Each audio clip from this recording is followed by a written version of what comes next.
Disengagement की जो पूरी प्रक्रिया है वो पूरी कर ली गई है, लेकिन एक बड़ा सवाल है कि क्या चीन पर भरोसा किया जा सकता है? क्या चीन पर जो समझौता हुआ है उसे लेकर आखिर कब तक चीन इस स्टैंड पर कायम रहेगा, और क्या ये समझौते और भी आगे बढ़ेंगे? क्योंकि खुद विदेश मंत्री ने कहा था कि ये देखना होगा कि चीन आगे क्या स्टैंड लेता है। और साथ ही साथ बताऊंगा मिडिल ईस्ट में युद्ध के हालात, क्योंकि ईरान की तरफ से जो बार बार कहा जा रहा है कि वो पलटवार यहां पर करेगा, लेकिन उससे पहले इजराइल ने ईरान के ब्रह्मास्त्र को पूरी तरह से खत्म करने की पूरी प्लानिंग कर ली है। कौन सा है वो ब्रह्मास्त्र आपको बताऊंगा, लेकिन शुरुआत कर रहा हूं संग्राम की। डेम चौक के करीब इस वक्त हम यहां पर हैं, बिल्कुल इसके पीछे जहां पर भारत और चीन का बॉर्डर है, वहां से डिसएंगेजमेंट की शुरुआत हो चुकी है। इस वक्त लगातार सेनाएं पीछे हट रही हैं, चीन की तरफ से भी और भारत की तरफ से भी।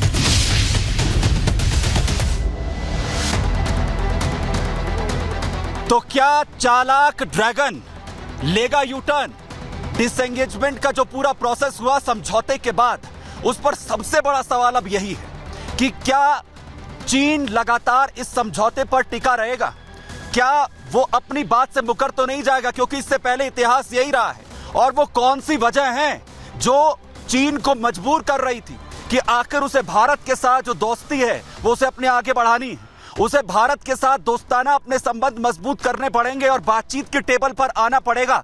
क्योंकि आज जो डिसएंगेजमेंट की प्रक्रिया है वो लगभग आखिरी दौर में पहुंच चुकी है। जो 50 से 60 हजार सैनिक हैं उन्हें हटाया गया है। 2 पॉइंट पर यह समझौता हुआ है, और साथ ही जो वहां पर सैन्य वाहन थे और इसके अलावा जहां पर पेट्रोलिंग होगी उसे भी तय कर लिया गया है। लेकिन हम सभी के मन में सिर्फ एक ही सवाल है चीन को लेकर कि आखिर क्या चीन इस समझौते पर टिका रहेगा?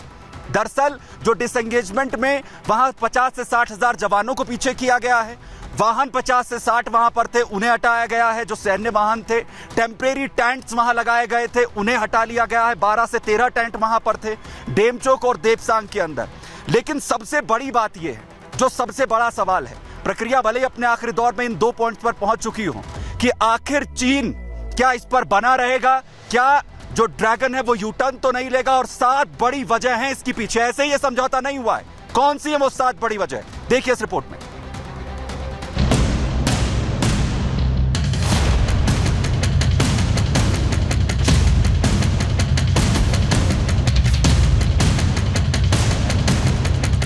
वैसे तो चीन डोकलाम में भी मुंह की खा चुका था, फिर पूर्वी लद्दाख में भारत के साथ 2-2 हाथ करने की ठानी, नतीजा फिर वही हुआ। आज चीन पीछे हटकर वहीं जाने को तैयार हो गया जहां साल 2020 में घुसपैठ की कोशिश से पहले था। दरअसल रूस के कजान शहर में ब्रिक्स समिट के इतर प्रधानमंत्री मोदी और चीनी राष्ट्रपति शी जिनपिंग की 50 मिनट द्विपक्षीय वार्ता हुई थी। 5 साल बाद दोनों नेताओं में हुई मुलाकात में प्रधानमंत्री मोदी ने जिनपिंग को 2 टूक तरीके से याद दिलाया था कि रिश्तों की बेहतरी के लिए बॉर्डर पर शांति सबसे जरूरी है। चीन को रियलाइज हुआ है कि पिछले 5 साल में जहां कोरोना के टाइम वो मिसएडवेंचर्स कर रहा था, एक तरीके से साजिशें रच रहा था, और उसको भी इंडिया ने चैलेंज कर दिया। पूरी दुनिया में चीन देख रहा है कि जिस तरीके से इंडिया का लोहा माना जा रहा है, इवन जिनपिंग समझते हैं कि बिना अच्छे रिलेशन रखे इंडिया के वो न केवल एक्सपोज हो जाएंगे बट दुनिया में अकेले और अलग थलग पड़ जाएंगे। इसके बाद एलएसी पर चीन के तेवर ढीले पड़े और चीनी सैनिकों ने अपने कदम पीछे खींच लिए। चीनी सेना एलएसी से अपने तंबू, गाड़ियां और मिलिट्री उपकरण लेकर वापस लौट रही है। लेकिन सवाल यह है कि जो चीन अब तक जबरन भारत के अंदर घुसपैठ करने की नाकाम कोशिश कर रहा था, भारत को अकड़ दिखा रहा था, वही चीनी राष्ट्रपति जिनपिंग ने अचानक ऐसा क्या देखा कि एलएसी से अपने कदम पीछे खींचने का फैसला ले लिया? क्या चीन ने तात्कालिक तौर पर ही सही भारत से दोस्ती को ही बेहतर समझा? सवाल यह भी है कि 5 साल पहले कोरोना महामारी के बीच पूर्वी लद्दाख में चुपके से अपनी सेना लाने वाले जिनपिंग के तेवर नरम क्यों पड़ गए? आखिर वो कौन सी मजबूरी है जिसने चीन को भारत की तरफ देखने को मजबूर कर दिया? आखिर चीन को 5 साल बाद भारत से रिश्ते सुधारने की याद क्यों आई? चीन की फितरत में रहा है विस्तारवाद और उसने ये चीज इंडिया के ऊपर भी कई बार कोशिश करी है और इस बार देखा है हमने कि उसे मुंह की खानी पड़ी है। डोकलाम में भी उसने यही करने की कोशिश करी थी, तब भी इंडिया ने उसे चैलेंज किया था। लद्दाख में जब उसने करा है तो इंडिया ने उसे पूरी तरह से न केवल चैलेंज किया है but over a period of time एक ऐसी मिरर टू मिरर इमेज के साथ फौज डिप्लॉय करी है कि वो उसे अफोर्ड नहीं कर सकता।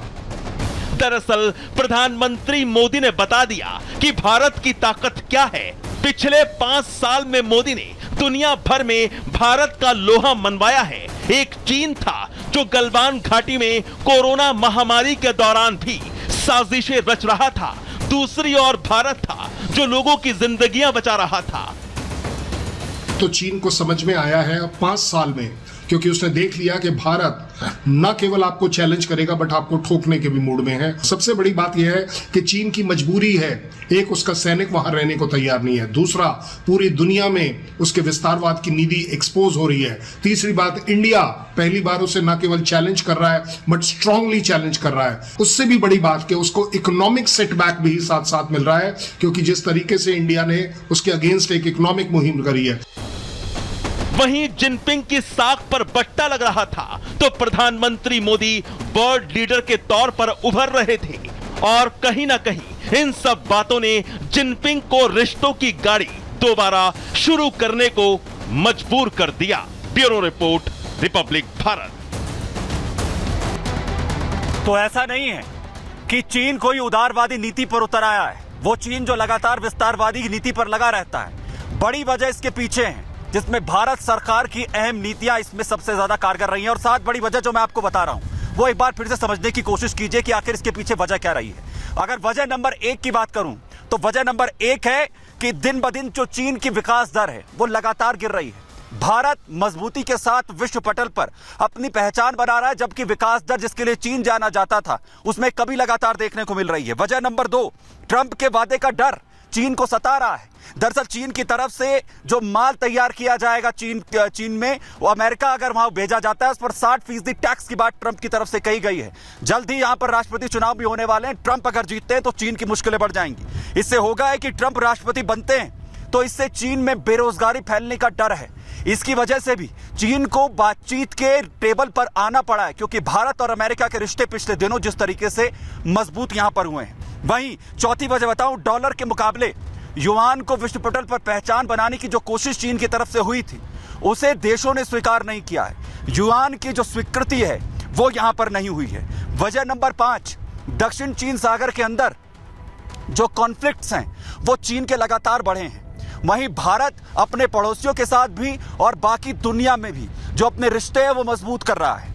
वहीं छठी वजह, भारत और चीन के जो रिश्ते हैं वो सिर्फ एक दूसरे तक सीमित नहीं है, वैश्विक स्तर पर भी, और साथ ही जो स्थिरता है पूरे विश्व के अंदर, जो प्रगति है, उसके लिए भी दोनों के रिश्ते बेहद मजबूत होने चाहिए। ये चीन अब कहीं ना कहीं समझ रहा है। भारत की जो साख लगातार बढ़ रही है। और 7वीं वजह यह है कि कोविड काल के अंदर जिनपिंग की साख पर बट्टा लगा, भारत लगातार प्रगति करता रहा, देशों की मदद यहां पर करता रहा, और जिनपिंग और चीन बैठकर जिस तरीके से डोकलाम में साजिशें यहां पर रच रहे थे, इसी वजह से ये स्थितियां यहां पर बनी। और इस